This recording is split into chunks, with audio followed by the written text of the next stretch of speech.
I thought my worst day had just gotten worse when the store manager kicked me out for using coupons. But the quiet man behind me, he wasn't just any customer. What he did next changed my life forever and taught an entire corporation a lesson they'll never forget. If you believe in karma and second chances, you'll want to stick around for this incredible story. Hit that like button if you're ready for a tale that will restore your faith in humanity. My name is Julia, and I want to tell you about the day that changed everything. It was a Saturday morning in March, and like every weekend for the past 3 years, I was getting ready for our weekly grocery run with my 8-year-old daughter, Emma. You have to understand, this wasn't just shopping for us. It was survival, wrapped in careful planning and hope. I remember sitting at our tiny kitchen table with my coupon organizers spread out like a battle plan. Every coupon was a small victory. Every discount, a chance to stretch our grocery budget just a little further. Emma would sit beside me, her chin resting on her hands, watching me sort through the colorful pieces of paper like they held magic. In a way, they did. They were the magic that helped a single mom working 2 jobs put food on the table. "Mommy, why do we need so many of these little papers?" Emma asked that morning, her innocent eyes full of curiosity. I smiled and tucked a strand of her hair behind her ear. "Because, baby girl, these help us save money so we can buy the things we need." What I didn't tell her was that without those coupons, we'd be eating ramen noodles for dinner more nights than I cared to count. The morning started rough. My car, a 15-year-old sedan that had seen better decades, decided to throw a tantrum in our driveway. After 20 minutes of coaxing and praying, it finally started, but we were already running late. Then Emma showed me her school shoes, the ones I'd been hoping would last another month, with a sole that was completely detached. My heart sank. The grocery budget would have to stretch even thinner this week. But I'd learned to find strength in small moments. As we drove to Mega Mart, Emma chattered about her week at school, her face lighting up when she talked about the art project she was working on. Her resilience amazed me. She didn't see our struggles as hardships. To her, our weekend grocery trips were adventures, and our careful budgeting was just how families worked. Mega Mart had been our regular spot for months. The cashiers knew us by name, always greeting Emma with warm smiles and sometimes slipping her a free sticker.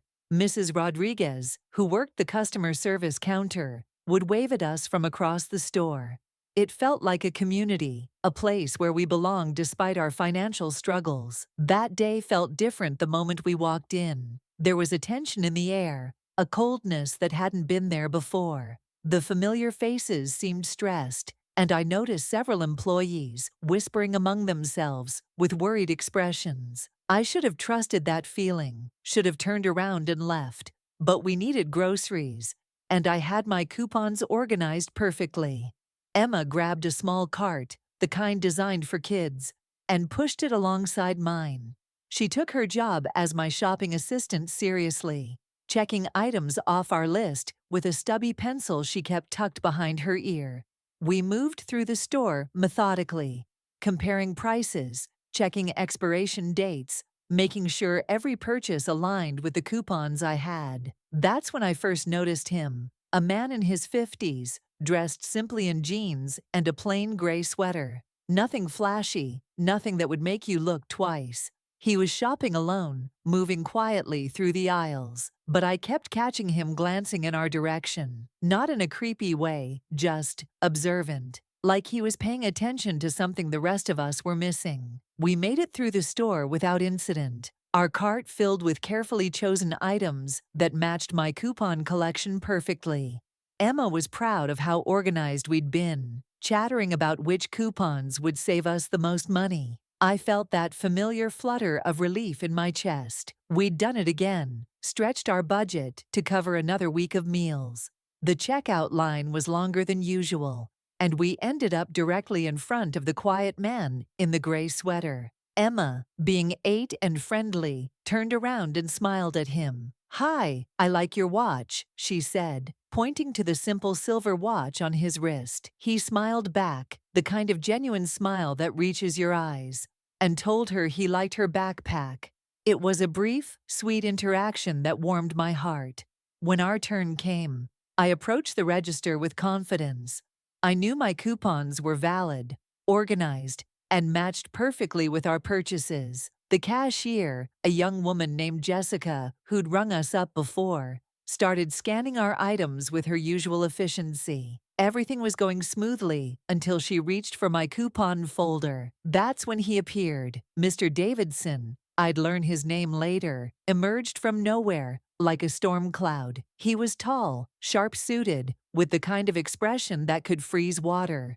"New management," Jessica whispered to me apologetically, as this man took my carefully organized coupons and began examining them like they were counterfeit bills. "Ma'am," he said, his voice carrying just loud enough for the people behind us to hear, "we've been having issues with fraudulent coupons lately. I'm going to need to verify each of these personally." The words hit me like a slap. Fraudulent. I'd cut every single coupon from newspaper and magazines, matched them precisely with the products in my cart, and followed every rule printed on them. But suddenly, I felt like a criminal standing in the bright lights of the checkout lane. Emma looked up at me, confusion clouding her face. "Mommy, what's wrong?" she whispered, tugging at my coat. I forced a smile and squeezed her hand, trying to project a calm I didn't feel. Behind us, I could sense the line growing restless, feel the weight of stares and whispered conversations. Davidson held up each coupon like he was conducting an investigation, making exaggerated gestures of examining the fine print. The process that should have taken 2 minutes stretched into 10, then 15. Other customers began switching to different lines, shaking their heads in our direction. I felt my cheeks burning with embarrassment, but I stood my ground. I had done nothing wrong. "This one's expired," he announced, holding up a coupon that I knew was valid for another 2 weeks. When I pointed out the correct date, he squinted at it dramatically and declared the print suspicious. Another coupon was rejected because, according to him, it looked like it had been tampered with, when in reality, I'd simply cut it neatly from a magazine page. The quiet man behind us stepped forward slightly. "Excuse me," he said in a calm, measured voice, "but I couldn't help noticing that lady has been very careful with her shopping. Maybe we could speed this process along." His tone was polite but firm, the voice of someone used to being heard. Davidson barely glanced at him. "Sir, I'll ask you to mind your own business. This is a matter of store policy and potential fraud prevention."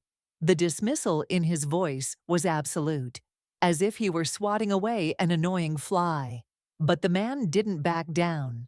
He stood there quietly, watching everything unfold with an intensity that should have made Davidson nervous. Instead, the manager seemed to take it as a challenge to his authority. What happened next will haunt me forever. Davidson gathered up half of my coupons, the ones that would have saved us nearly $40, and declared them invalid. Not just invalid, but fraudulent. In front of a growing crowd of onlookers, he accused me of trying to cheat the store, of being the kind of person who would steal from honest businesses. "Ma'am, I'm going to have to ask you to pay full price for these items, or remove them from your order," he said, his voice loud enough to carry across half the store. And frankly, given the suspicious nature of these coupons, I think it's best if you take your business elsewhere. The world seemed to tilt sideways. Emma's hand gripped mine tighter as she sensed something terrible was happening. The whispers around us grew louder, and I caught fragments of conversations. "Can you believe it? Trying to scam the store, with her kid right there." I tried to explain, my voice shaking with emotion and humiliation. These weren't fraudulent coupons. They were legitimate savings from manufacturers, carefully collected and organized by a mother trying to feed her child. But Davidson had made up his mind, or perhaps he'd made it up before he'd even looked at the first coupon. "I'm sorry, ma'am, but I'm going to have to ask security to escort you from the premises," he announced, and I swear I heard satisfaction in his voice. "Megamart doesn't tolerate fraud, and we won't hesitate to protect our business from customers who try to take advantage of our generosity." Security. The word echoed in my mind, as two uniformed guards appeared, as if they'd been waiting in the wings. Emma started to cry, not the loud, dramatic crying of a child having a tantrum, but the quiet, confused tears of a little girl watching her mother's dignity being stripped away in public. The walk to the exit felt like a mile. Every eye in the store seemed to be on us as we were escorted out like criminals. I carried Emma, her face buried in my shoulder, while the security guards flanked us like we were dangerous fugitives instead of a struggling mother and her 8-year-old daughter. In the parking lot, away from the stares and whispers, I finally broke down. I sat on the curb next to my broken-down car and sobbed. For the groceries we needed but couldn't afford at full price. For the humiliation my daughter had witnessed. For the feeling that the world had decided we didn't deserve basic dignity because we were poor. Emma wrapped her small arms around me, patting my back the way I did when she had nightmares. "It's okay, Mommy," she whispered. "We don't need that mean store. We can find another one." Her innocent faith that everything would be okay somehow made me cry harder. That's when I heard footsteps approaching. I looked up, expecting to see another security guard coming to make sure we'd actually left the property. Instead, I saw the quiet man in the gray sweater, walking toward us with purpose in his stride and something unreadable in his expression. "Excuse me," he said softly, crouching down to our level. "Are you all right?" That was completely unacceptable what just happened in there. His voice carried genuine concern. And for the first time in an hour, I felt like someone saw me as a human being, instead of a problem to be solved. I wiped my tears and tried to compose myself. "We're fine," I said automatically, the way you do when you're anything but fine. Just a misunderstanding, I guess." He shook his head firmly. "No, that wasn't a misunderstanding. That was discrimination, plain and simple, and it's not going to stand." There was something in his voice, an authority that made me look at him more closely for the first time. "I'm Marcus Chen," he said, reaching into his wallet. But instead of pulling out money or a business card, like I expected, he withdrew what looked like an employee ID badge.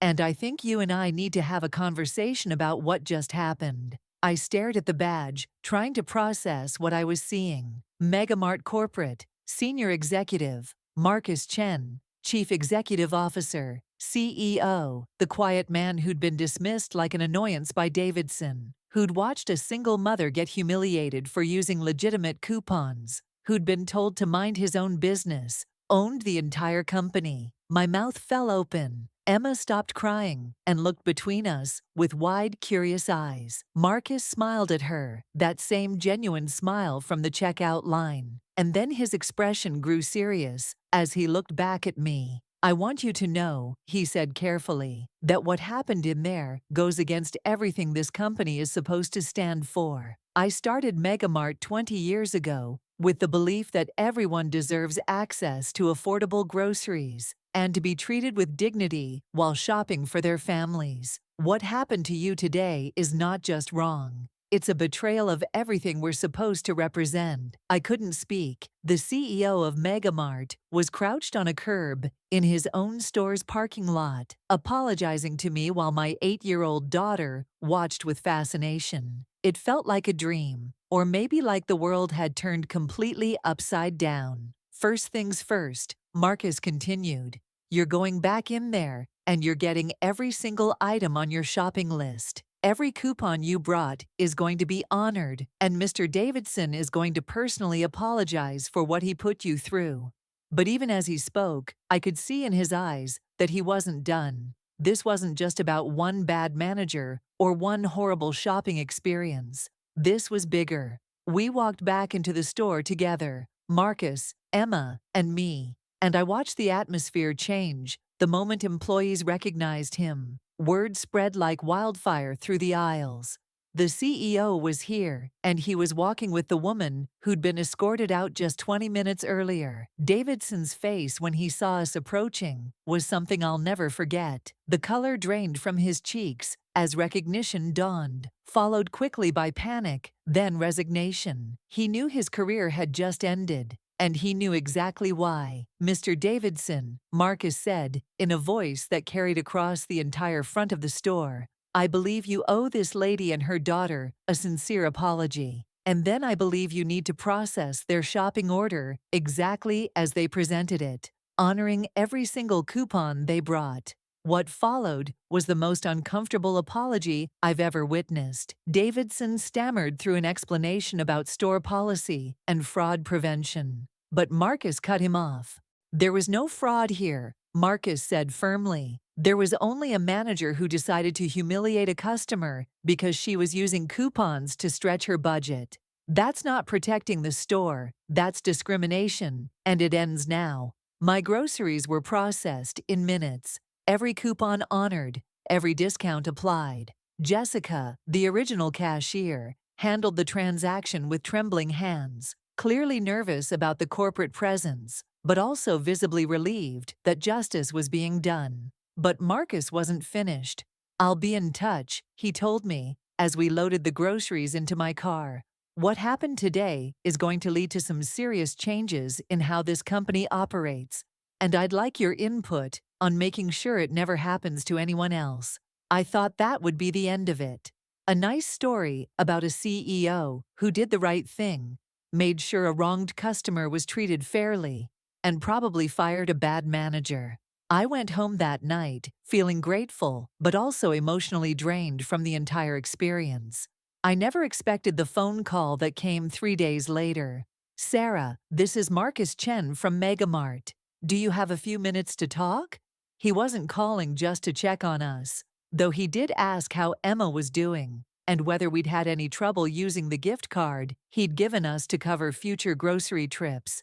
He was calling with an offer that would change our lives completely. I've been thinking about our conversation, he said, and about the changes I want to make to ensure every Megamart customer feels welcome and respected. I need someone to help me implement those changes, someone who understands what it's like to be on the receiving end of poor customer service. I'd like to offer you a position as a store manager. Store manager, the same position Davidson had held, the same authority he'd used to humiliate us. Marcus wanted to give it to me. I know it might seem sudden, he continued, but I've done some research into your background.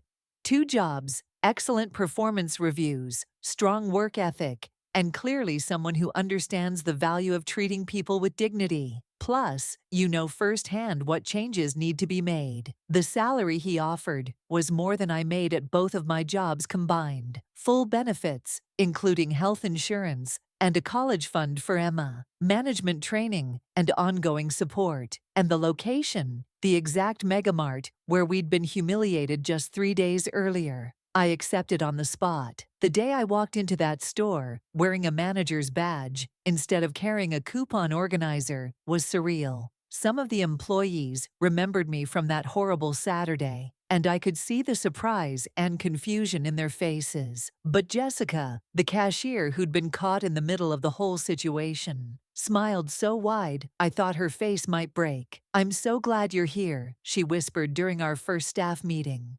Things are going to be so much better now. And they were. Marcus kept his word about implementing changes throughout the company. New policies were put in place to protect customers from discrimination. Training programs were developed to help employees understand that everyone deserves respect, regardless of how they pay for their groceries. And a zero-tolerance policy was established for managers who abuse their authority.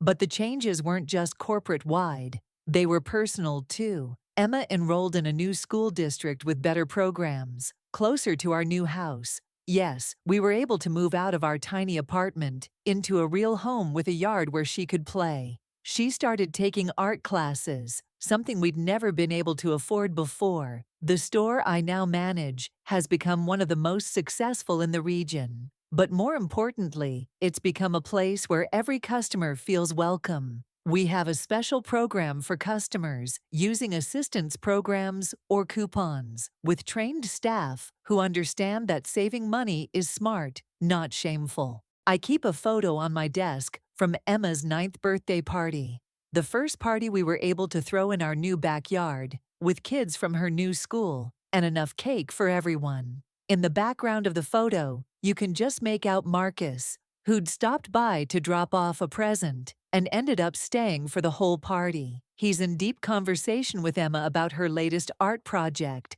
listening to her with the same attention he'd give to a board meeting. That photo reminds me every day that sometimes the worst moments in our lives are just the beginning of something better. That Saturday morning, when I thought my world was falling apart, when I sat crying in a parking lot, wondering how I'd feed my daughter that week, was actually the day everything changed for the better.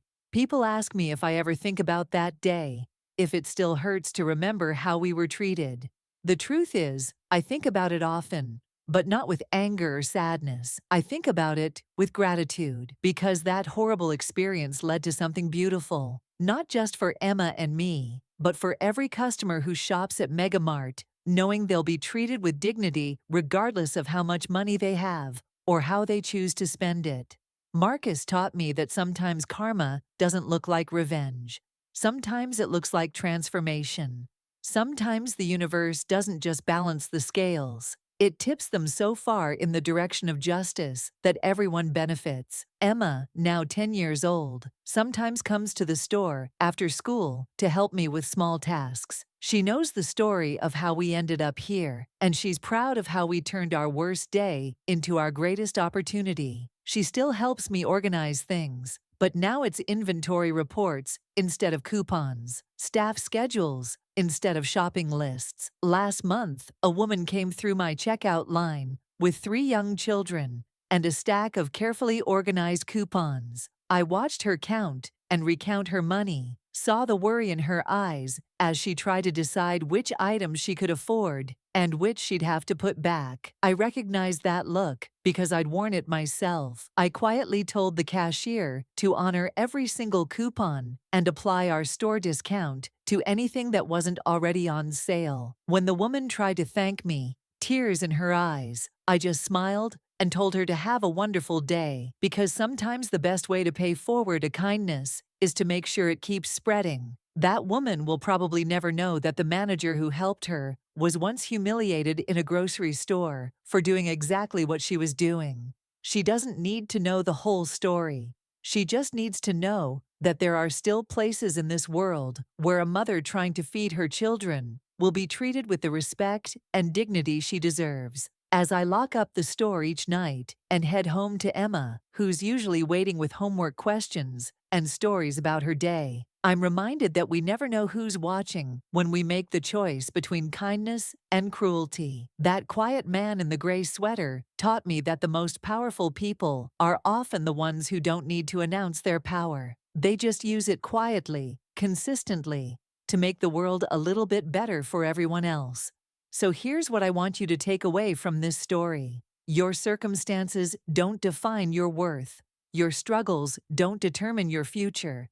And sometimes the person standing behind you in line might just be the angel you didn't know you needed. If this story moved you, if it reminded you that good things can come from bad moments, and that there are still people in this world fighting for justice and dignity for all of us, then I hope you'll share it. Hit that like button. Tell someone who needs to hear this message. And remember that every act of kindness, no matter how small, has the power to change someone's entire world.